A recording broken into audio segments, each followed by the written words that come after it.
ಇವತ್ತು ತಮಗೆಲ್ಲ ಗೊತ್ತಿರೋ ಹಾಗೆ ಈ ಚುನಾವಣೆ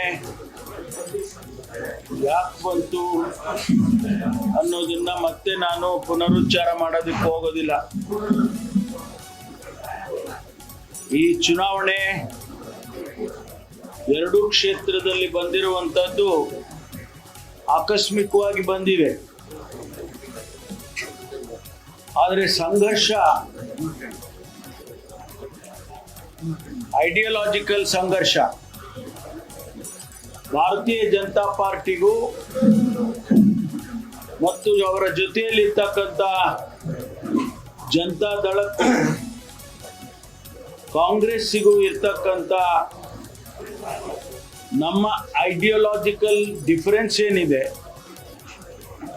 ಅದರ ಸಂಘರ್ಷ ಇವತ್ತು ಮತ್ತೊಂದು ಬಾರಿ ಈ ಚುನಾವಣೆ ಮರುಚುನಾವಣೆಯಲ್ಲಿ ಬಂದಿದೆ ಅಂತೇಳಿ ನಾನು ವಿಶ್ಲೇಷಣೆಯನ್ನ ಮಾಡೋದಕ್ಕೆ ಬಯಸ್ತೇನೆ.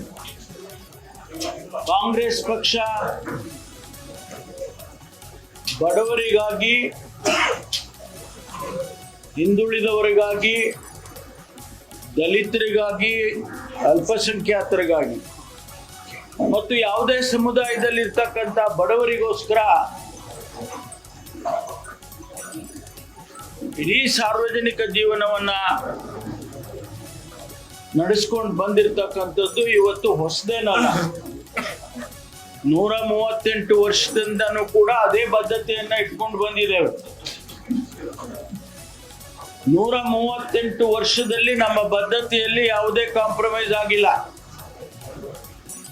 ಯಾವುದೇ ಬದಲಾವಣೆ ಆಗಿಲ್ಲ. ಆದ್ರಿಂದ ನಮಗೆ ನಮ್ಮ ಬದ್ಧತೆಗೆ ವಿರುದ್ಧವಾಗಿ ಅವರು ಇರ್ತಕ್ಕಂಥವ್ರು, ಅವರ ಬದ್ಧತೆ ಕೋಮುವಾದ ಇರಬಹುದು, ಸಾಮಾಜಿಕ ನ್ಯಾಯದ ವಿರುದ್ಧ ಇರಬಹುದು, ಅದು ಅವರ ಬದ್ಧತೆ, ಅದನ್ನ ಅವರು ಮುಂದುವರಿಸ್ತಾ ಇದ್ದಾರೆ. ಆದ್ರಿಂದ ಇವತ್ತು ಸಂಘರ್ಷ ಬಂದಿರೋದು ಎರಡೂ ಕ್ಷೇತ್ರದಲ್ಲಿ ಆ ಬದ್ಧತೆಯ ವಿಚಾರದಲ್ಲಿ ಸಂಘರ್ಷ ಬಂದಿದೆ ವಿನ ಬೇರೆ ಬೇರೆ ಯಾವುದಿಲ್ಲ ಅಂತ ಹೇಳಿ ನಾನು ಅನ್ಕೊಳ್ತೇನೆ. ಈ ಚುನಾವಣೆಯಲ್ಲಿ ಕಳೆದ ಬಾರಿ 23ರಲ್ಲಿ ಸನ್ಮಾನ್ಯ ದಿವಂಗತ ಮೇಟಿ ಅವರು ಗೆದ್ದಿದ್ರು. ಅವರನ್ನ ಜನ ಆರಿಸಿದ್ದು ನಮ್ಮ ಸಮಸ್ಯೆಗಳನ್ನ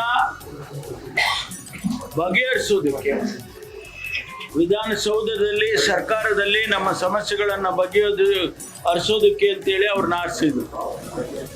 ಬಹುಶಃ ಇವತ್ತು ಅದೇ ಉದ್ದೇಶ ಇವತ್ತು ಉಮೇಶ್ ಮೇಟಿ ಅವರಿಗೂ ಆರಿಸೋದ ಸೂಚನೆಗಳು ಎಲ್ಲ ಕಾಣ್ತಾ ಇದ್ದಾವೆ. ನಮಗೆ ಮಾಹಿತಿಗಳಿರುವ ಪ್ರಕಾರ ಈ ಕ್ಷೇತ್ರದಲ್ಲಿ ಉಮೇಶ್ ಮೇಟಿ ಅವರು ಖಂಡಿತವಾಗಿ ಗೆದ್ದಿದ್ದಾರೆ ಎನ್ನುವಂತ ವಿಶ್ವಾಸ ನನಗೂ ಕೂಡ ಕಾಣಿಸ್ತಾ ಇದೆ, ನಮಗೆ ಸಿಕ್ಕಿರುವಂತ ಮಾಹಿತಿಗಳ ಆಧಾರದ ಮೇಲೆ.